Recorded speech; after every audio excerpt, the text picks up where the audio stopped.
नमस्कार प्रिय विद्यार्थियों, हमने पिछली वीडियो में कारक का एक सामान्य अध्ययन किया था। आज हम एक एक कारक का अध्ययन करेंगे। हम कारक पढ़ने जा रहे हैं और सबसे पहला कारक हम पढ़ेंगे कर्ता कारक। ठीक है, ध्यान देना। कर्ता कारक के बारे में पढ़िए। सबसे पहले ये जानिए कि कर्ता किसे कहा जाता है।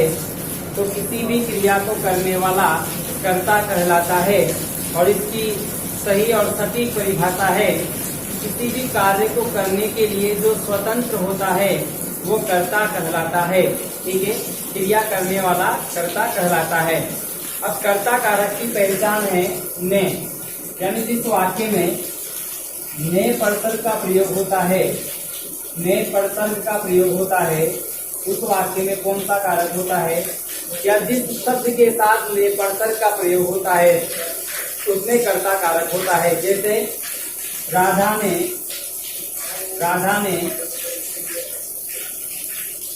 बहुत सुंदर चित्र बनाया है।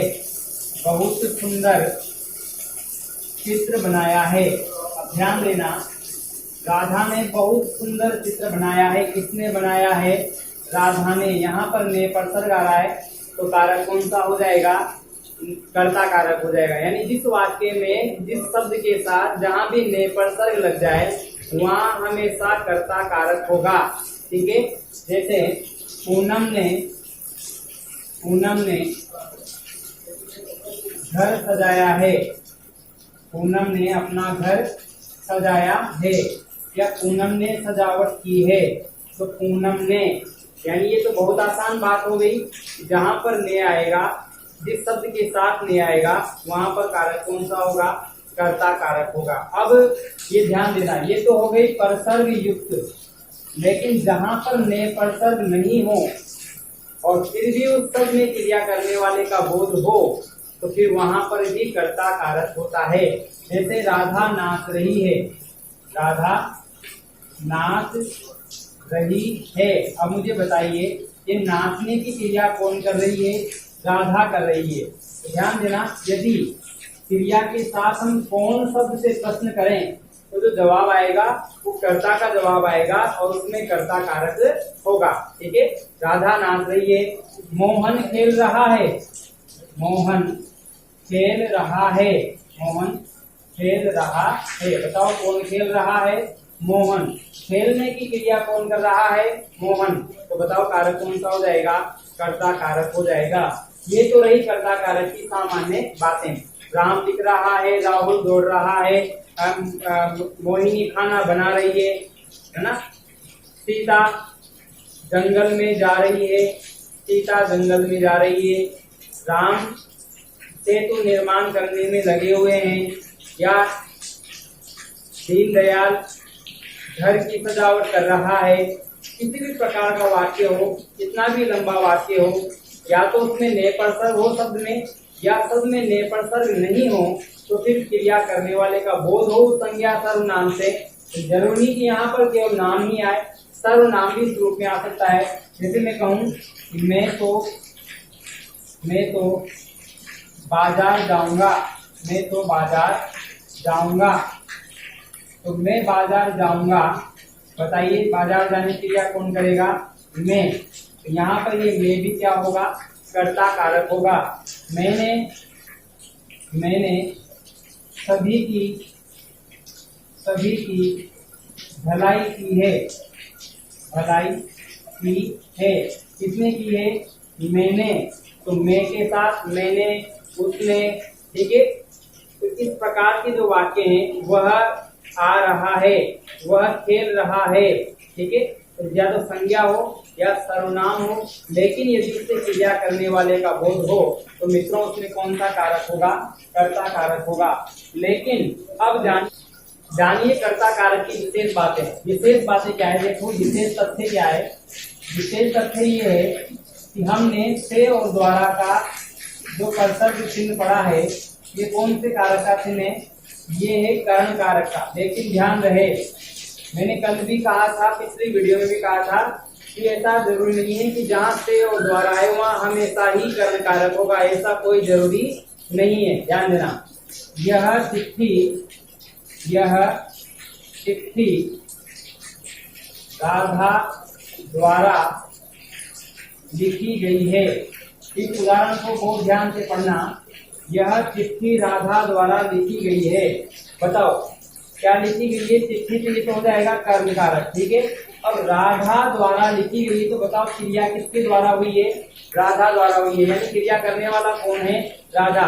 तो यहाँ पर फिर करण कैसे हो सकता है?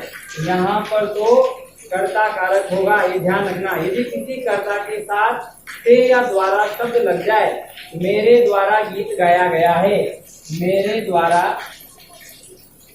द्वारा कविता सुनाई गई है, कविता सुनाई गई है। तो बताओ कविता मेरे द्वारा सुनाई गई, तो क्रिया करने वाला कौन है यहाँ पर? मैं। तो मेरे द्वारा, तो यहाँ पर कारक कौन सा हो जाएगा? यहाँ पर कर्ता कारक हो जाएगा। इस बात को बहुत ही गहराई से आपको समझना है, इसी बात पर आपको ध्यान देना है। जहां जहां भी मैं हर कारक की विशेष बातें बताऊं, वहां वहां आपको अपना ध्यान आकर्षित करना है। तब हमारा फिर कारक का कोई भी प्रश्न गलत नहीं होगा। आप छोटी कक्षाओं से लेकर बड़ी प्रतियोगी परीक्षाओं तक इस जानकारी को आप अपने साथ रखिए, हमेशा आपका साथ देगी। ठीक है मित्रों, ये हो गई कर्ता कारक की बातें। कर्ता कारक हमने कितने प्रकार से पढ़ा? ने परसर्ग वाला, और या फिर परसर्ग हटाकर फिर हमने कर्ता कारक पढ़ा। राधा दौड़ रही है, मोहन खेल रहा है, राम पढ़ रहा है, सोहन सो रहा है, ठीक है। ये सब कर्ता कारक है। यदि किसी शब्द में द्वारा शब्द लगा हो और उस शब्द से क्रिया करने वाले का बोध हो, तो वहां भी कर्ता कारक होता है। ये हो गई हमारी कर्ता कारक की सभी बातें। अब हम देखते हैं कर्म कारक। कर्म कारक ध्यान देना, कर्म कारक का जो परसर्ग है, कर्म किसे कहते हैं? कर्ता द्वारा की गई क्रिया का फल जिस पर पड़ता है उसे कर्म कहते हैं। और वहां पर परसर्ग आता है, परसर्ग के रूप में आता है को, यानी कर्म कारक की पहचान है को। लेकिन सावधान, हमेशा ये नहीं है कि जिस वाक्य में जहां भी को आ जाएगा वहां हमेशा कर्म कारक ही होगा। ये यहाँ पर हमें सावधान रहना है। क्यों रहना है? मैं आगे अब सारी बातें आपको स्पष्ट करता हुआ करूंगा। क्योंकि मान लीजिए मैंने यहाँ पर एक वाक्य लिख दिया कि मैं सोमवार को कोटा जाऊंगा, मैं सोमवार को कोटा जाऊंगा। अब यहाँ पर अगर आप कोटा जाऊंगा, अगर आपने रटे रटाए ज्ञान के साथ अध्ययन किया है, तो आप यहाँ पर को देखकर क्या भर देंगे? आप भर देंगे कर्म कारक, और आपका प्रश्न हो जाएगा गलत। तो यहाँ पर ध्यान रखना है कि सोमवार शब्द के साथ यहाँ को लगा हुआ है, और यहाँ पर कर्म कारक कतई नहीं है, बिल्कुल नहीं है। यहाँ पर अधिकरण कारक है, और यहाँ पर अधिकरण कारक क्यों है? यदि आपने मेरी पिछली वीडियो को ध्यान से देखा होगा तो मैंने बताया था कि क्रिया का समय, क्रिया का आधार और क्रिया का स्थान का यदि बोध हो तो वहां पर अधिकरण कारक है।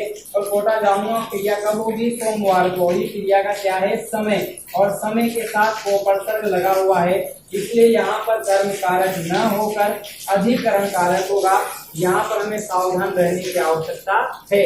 आगे देखिए, को परसर्ग के साथ हम जो है कर्म कारक का अध्ययन करेंगे।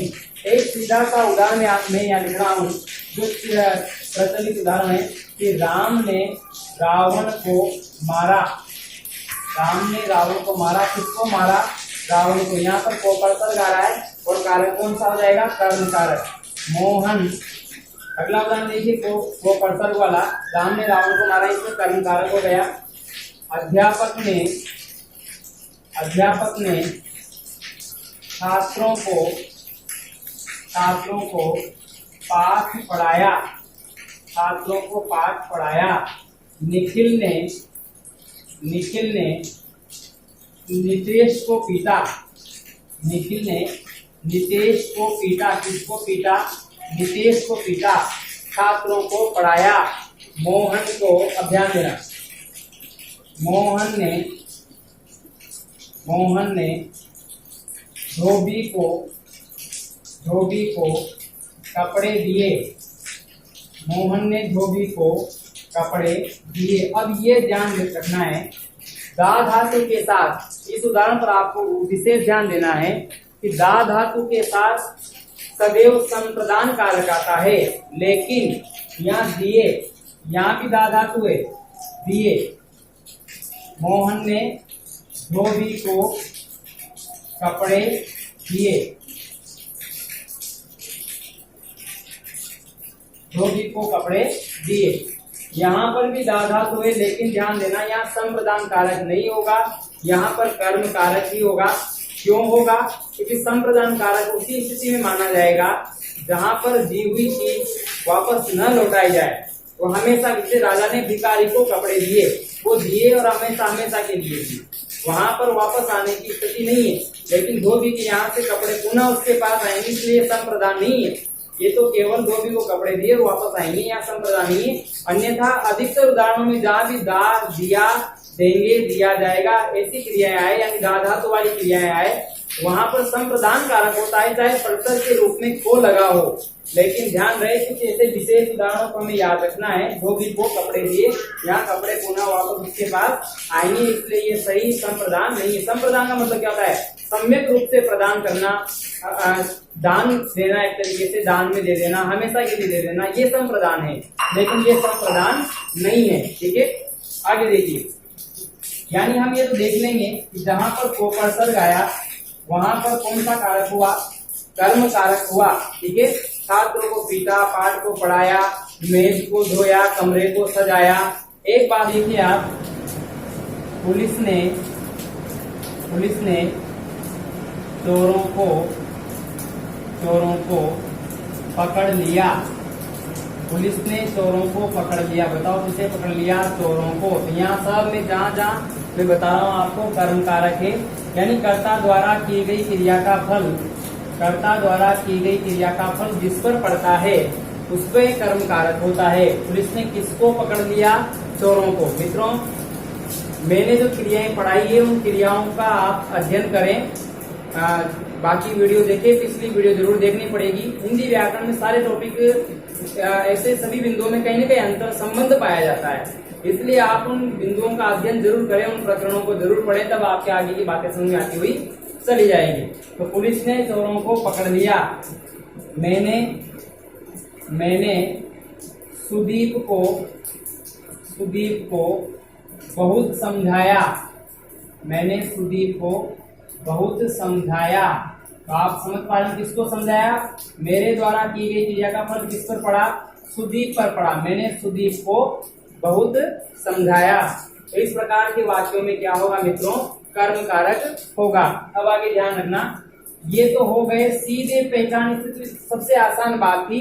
जैसे गंगाराम ने गधे को लाठी से पीटा। किसको पीटा? गधे को पीटा। ठीक है, तो गंगाराम ने, या कर्ता कारक हो गया, गधे को कर्म कारक हो गया। किससे पीटा? लाठी से पीटा, ये कर्ण कारक हो गया। तो इस प्रकार से एक वाक्य में अनेक कारक आ जाते हैं। अब हम देखते हैं परसर्ग रहित कर्म कारक।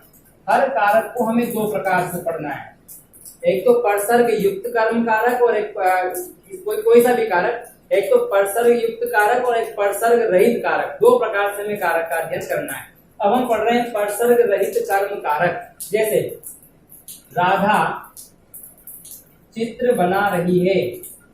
राधा चित्र बना रही है। सीमा भोजन पका रही है। अब ध्यान देना, इन दोनों वाक्यों को ध्यान से देखना। यहाँ राधा में कर्ता कारक है, सीमा में कर्ता कारक है, लेकिन क्या बना रही है? चित्र। क्या पका रही है? भोजन। इन दोनों में कौन सा कारक हुआ? कर्म कारक। अब ध्यान देना, ने परसर्ग, एक वाक्य ऐसा लिख रहा हूं जिसमें ने परसर्ग आ रहा है और कर्म कारक में परसर्ग नहीं है। जैसे राधा ने चित्र बनाया। राधा ने चित्र बनाया। अब ध्यान देना, राधा ने, यहाँ तो परसर्ग आ गया, यहाँ तो हो गया कर्ता कारक, और ये चित्र बनाया। क्या बनाया? चित्र बनाया। तो यहाँ हो गया कौन सा कारक? कर्म कारक। अलग अलग प्रकार से मैं उदाहरण आपके सामने लिख रहा हूँ। दोनों परसर्ग रहित है। देखो, कर्ता कारक भी परसर्ग रहित है, कर्म कारक भी परसर्ग रहित है। इस वाक्य में कर्ता में परसर्ग लगा हुआ है, लेकिन कर्म में परसर्ग नहीं लगा हुआ। परसर्ग में समझा चुका हूँ, विभक्ति चिन्ह को क्या कहते हैं? परसर्ग कहते हैं। ठीक है, राधा ने चित्र बनाया। इसके बाद देखिए, बच्चे ने खिलौना तोड़ दिया। बच्चे ने खिलौना तोड़ दिया। तोड़ दिया। क्या तोड़ दिया? खिलौना। यहाँ पर कौन सा कारक हो जाएगा? कर्म कारक। किसी भी मुख्य क्रिया के ठीक पहले क्या, किसे और किसको लगाकर जो प्रश्न करते हैं उसमें ही क्या होता है, कर्म कारक होता है। जो जवाब आता है वो कर्म कारक माना जाता है। आगे देखिए, अब हम पढ़ते हैं द्विकर्मक वाले उदाहरण। एक ही वाक्य में दो कर्म। अब हम पढ़ते हैं द्विकर्मक वाले उदाहरण। अब ध्यान देना, द्विकर्मक वाले यानी एक ही वाक्य में दो कर्म। देखिए कैसे, पिताजी ने बच्चों को मिठाई दी। पिताजी ने बच्चों को खाना खिलाया। पिताजी ने बच्चों को खाना खिलाया। गांधी जी ने देश को आजादी दिलाई। गांधी जी ने देश को आजादी दिलाई। अब ध्यान देना, दो दो कर्म कैसे हैं। किसको खिलाया, बच्चों को, और क्या खिलाया, खाना। मैंने कहा था आपसे मुख्य क्रिया के ठीक पहले क्या, किसे और किसको, इन तीन शब्दों से प्रश्न करने पर जो जवाब आता है वो होता है कर्म। तो बताओ, क्या खिलाया, खाना, किसको खिलाया, बच्चों को। दो कर्म हो गए। अब दो कर्म में एक बात ध्यान रखनी है आपको कि एक तो होता है मुख्य कर्म और एक होता है गौण कर्म। ये मैं आपको क्रिया में भी बता चुका हूँ। तो गौण कर्म कौन सा होता है, मुख्य कर्म कौन सा होता है। जो क्रिया के ठीक पहले आया है वो मुख्य कर्म, जो मुख्य क्रिया के ठीक पहले आया है मुख्य कर्म, और जो मुख्य कर्म के ठीक पहले आया है वो होता है गौण कर्म। ठीक है, और उदाहरण देखिए। अगला उदाहरण है, माँ ने बच्चे को दूध पिलाया। माँ ने बच्चे को क्या पिलाया, दूध। किसको पिलाया, बच्चे को। इस प्रकार से ध्यान देना है, इन सभी वाक्यों में दो दो कर्म हैं और यहाँ भी कर्म कारक है और यहाँ भी कर्म कारक है, यहाँ भी कर्म कारक है, यहाँ भी कर्म कारक है, यहाँ भी कर्म कारक है और यहाँ भी कर्म कारक है। आपकी बात समझ में आ गई होगी। तो मैंने कर्म कारक आपको तीन प्रकार से बता दिया। कोपर्सर्ग वाला, केवल एक कोपर्सर्ग वाला। दूसरी बात, मोदी ने सेना को हौसला दिया। अब ध्यान देना, मोदी जी ने सेना को हौसला दिया। किसको दिया, सेना को क्या दिया, हौसला दिया। ठीक है, ध्यान देना। गर्वित ने घायल चिड़िया को पानी पिलाया।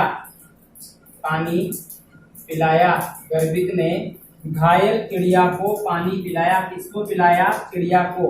क्या पिलाया, पानी पिलाया। सब में दो दो कर्म हो गए। तो हमने कर्म कारक का अध्ययन तीन प्रकार से कर लिया है। एक तो परसर्ग युक्त कर्म कारक, परसर्ग रहित कर्म कारक। अब ध्यान देना, अब मैं बता रहा हूं आपको कर्म कारक की विशेष बात। कर्म कारक की विशेष बात ही बता रहा हूं आपको, समझना है आराम से, कोई दिक्कत नहीं है। वो ये है कि अगर से आता है शब्द के साथ तो भी कर्म कारक हो सकता है। अब किस स्थिति में हो सकता है वो समझिए। मैं आपसे पहले मिल चुका हूं। इस उदाहरण को आप ध्यान से देखिए। यहाँ पर जो ये से आया है ये को का ही कार्य कर रहा है, यानी मैं आपको पहले मिल चुका हूं, मैं आपको पहले से जानता हूं। ठीक है, मेरी आपसे पहले मुलाकात हो चुकी है। अगर इस स्थिति में से आ रहा है तो वहां पर से को देखकर कर्ण नहीं भरना है, तभी यहाँ पर कर्म कारक ही होगा, कर्ण नहीं होगा। कर्म कारक ही होगा, कर्ण नहीं होगा, ये ध्यान रखना है। ठीक ना। उसने मुझसे सारी बात कह दी। उसने मुझसे सारी बात कह दी। अब ध्यान देना, मुझको कह दी, यहाँ पर से तो आ रहा है लेकिन सही अर्थ में यहाँ पर को छिपा हुआ है। इस से के साथ इसमें को छिपा हुआ है। इस बात यानी मुझको बात बताई, एक तरीके से इसमें क्या कहना चाह रहा है, उसने मुझको सारी बात बता दी। तो से आते हुए भी यहाँ पर को मतलब को नहीं आ रहा, से आते हुए भी को का कार्य कर रहा है, इसलिए कारक कौन सा होगा, कर्म कारक ही होगा। ये थी कर्म कारक की सबसे विशेष बात। ठीक है, तो ये बातें हुई, हमने 3 प्रकार से जो है कर्म कारक का अध्ययन कर लिया है। अब ये ध्यान रखना है आपको, अभी आपको चिंतित होने की कतई आवश्यकता नहीं। जैसे ही हमारे कारक पूरे समाप्त होंगे तब तक मैं आपको सारी बातें स्पष्ट कर दूंगा कि कहाँ होगा और कहाँ नहीं होगा। अगर इसके बाद भी आपको कोई समस्या है तो कमेंट में आप मुझसे पूछ सकते हैं। ठीक है, इसके बाद ध्यान देना, ये उदाहरण आपको विशेष तौर पे याद रखने, आपसे पहले मिल चुका हूं, उसने मुझसे सारी बात कर दी। क्योंकि जब हम करण कारक में से का प्रयोग कहाँ कहाँ होगा, जब सारी बातें जान लेंगे तो ये शेष बात बच जाएगी। इस विशेष बात को हमें ध्यान रखना है और ये कर्म कारक के अंतर्गत आएगा। अब देखिए करण का, तो मित्रों ये 2 कारक आपके अच्छे तरीके से समझ में आ गए होंगे। अगले कारकों की बात हम अगली वीडियो में करेंगे। आज के लिए इतना ही, धन्यवाद।